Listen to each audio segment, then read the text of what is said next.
Hello everyone. आज हम लोग चैप्टर नंबर सिस्टम्स के एग्जाम्पल नंबर 11 को सॉल्व करेंगे।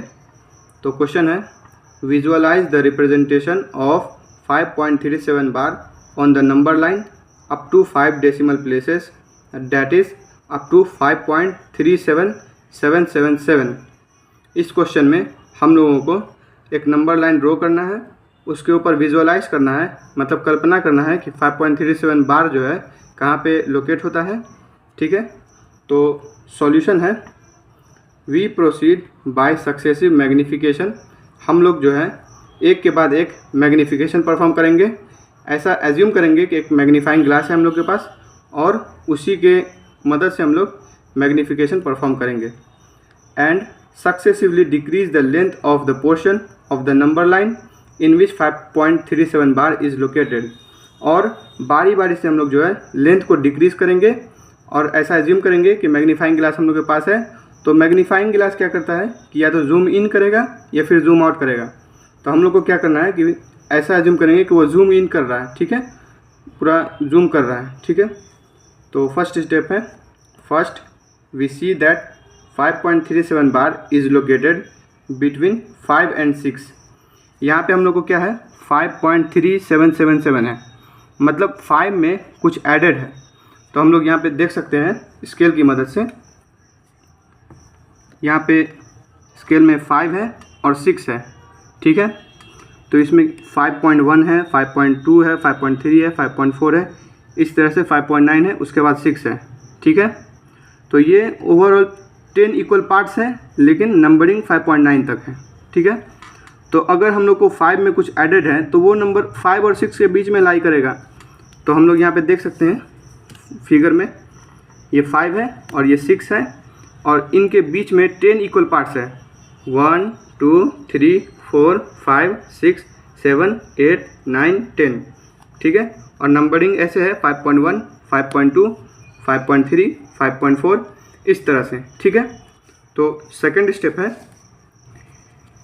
इन the next step we locate 5.37 bar between 5.3 and 5.4। यहाँ पे हम लोग देख सकते हैं कि 5.37 बार चाहिए हम लोग को, यानी कि 5.3 तो मिल चुका था हम लोग को, अब 3 में 7 जुड़ा हुआ है। तो हम लोग को कहाँ पे मिलेगा, यहाँ पे 5.3 है और 5.4 है। इसको हम 10 इक्वल पार्ट्स में डिवाइड कर देंगे। तो नंबरिंग ऐसे शुरू होगा 5.31 5.32 डॉट डॉट डॉट इस तरह से 5.37 5.38। ठीक है, तो हम लोग को यहाँ पे 5.37 मिल चुका है और 37 में फिर से 7 है जुड़ा हुआ। तो 37 में कुछ जुड़ा हुआ है तो क्या मिलेगा 5.37 और 5.38 के बीच में हम लोग को ये मिलेगा, 5.37 और 5.38 के बीच में हम लोग को मिलेगा ये वैल्यू। तो हम लोग मैग्नीफाइंग ग्लास की मदद से हम जूम इन करेंगे। ठीक है, और देखते हैं नेक्स्ट स्टेप में क्या है। Step 3, to get a more accurate visualization of the representation, we divide this portion of the number line into 10 equal parts and use a magnifying glass to visualize that 5.37 bar lies between 5.37 and 5.38। यहाँ पे हम लोग देख सकते हैं कि 5.37 तो हम लोग को मिल चुका है। ठीक है, अब हम लोग को चाहिए 5.377। तो ये 5.37 और 5.38 के बीच में लाई करेगा। यहाँ पे हम लोगों ने जूम किया है और इस पार्ट को हम लोग 10 इक्वल पार्ट्स में डिवाइड कर चुके हैं। नंबरिंग ऐसे है 5.371 5.372, इसी तरह से कंटिन्यूसली 5.377। ठीक है, 377 हम लोग को ये मिल चुका है। अब हम लोग को क्या चाहिए, एक और 7 चाहिए। तो इसमें कुछ एडेड है, तो यह हम लोग को कहाँ पे मिलेगा 5.377 और 5.3778 में मिलेगा। तो नेक्स्ट स्टेप है, to visualize 5.37 bar more accurately, we again divide the portion between 5.37 and 5.378 into 10 equal parts. Use a magnifying glass to visualize that 5.37 bar lies between 5.377 and 5.378। ठीक है, तो हम लोग फिगर में देखेंगे कि यहाँ पे हम लोग को 5.377 मिल चुका है और यहाँ पे 5.378 है। इसमें एक और 7 चाहिए, तो ये इन दोनों के बीच में लाई करेगा। तो इस पोर्शन को हम मैग्नीफाइंग ग्लास की मदद से जूम करेंगे और इसको इस तरह से ड्रॉ करेंगे। ये 5.377 है और ये 5.378 है। तो जो 10 इक्वल पार्ट्स हम लोग डिवाइड करेंगे उसका नंबरिंग है 5.3771, 5.3772, इस तरह से कंटिन्यूसली चलते चलते 5.3777 और 5.3778। अब हम लोग को एक और 7 चाहिए। यहाँ पे हम लोग देख सकते हैं कि ये हम लोग को मिल चुका है, ठीक है। अब इसमें एक और 7 जुड़ा हुआ है, तो ये वैल्यू कहाँ पे मिलेगी? 5.377 है, यहाँ पे 3 7 है, एक और 7 चाहिए, तो ये वैल्यू इस दोनों के बीच में लाई करेगा। तो हम लोग इसको मैग्नीफाइंग ग्लास की मदद से एक एज्यूम करेंगे कि हम लोग मैग्नीफाइंग ग्लास से इसको जूम कर रहे हैं, तो इसको हम लोग इस तरह से रिप्रेजेंट करेंगे। इसको इस डिस्टेंस को हम लोग इस लेंथ को 10 इक्वल पार्ट्स में डिवाइड करेंगे, ठीक है। और इसके नंबरिंग ऐसे है 5.377 ये वाली वैल्यू और ये 5.3778 है, ठीक है। और इन दोनों के बीच की नंबरिंग है 5.37771, 5.37773 है, ये 2 है यहाँ पे, लेकिन जगह कम होने की वजह से इसको यहाँ पे नहीं लिखा गया है।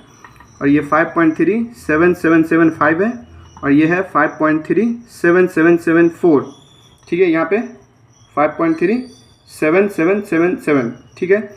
ये हम लोग को मिल चुका है। चूँकि क्वेश्चन में क्या है कि 5.37 बार है, यानी कि ये 7 जो है रुकेगी नहीं, कंटिन्यूसली चलती रहेगी, ठीक है। तो ये हम लोग को कहाँ पे मिल सकता है? यहाँ पे 5.3778 के आसपास मिलेगा, ठीक है। तो स्टेप नंबर 6 है visualise the representation of 5.37 as in figure 1। यहाँ पे फिगर 1 है ये, और हम लोग देख सकते हैं यहाँ पे पूरा विजुअलाइज किया गया है। 5.37 bar is located closer to 5.3778 than to 5.3777। ये है 5.3777 और ये है 5.3778। हम लोग यहाँ पर देख सकते हैं कि 5.37 बार जो है ये इससे क्लोज़र है, 5.3778 से क्लोज़र है इसके मुकाबले, 5.377 के मुकाबले, ठीक है। तो अब नेक्स्ट स्टेप है, ये स्टेप नहीं मतलब एक थ्योरी है।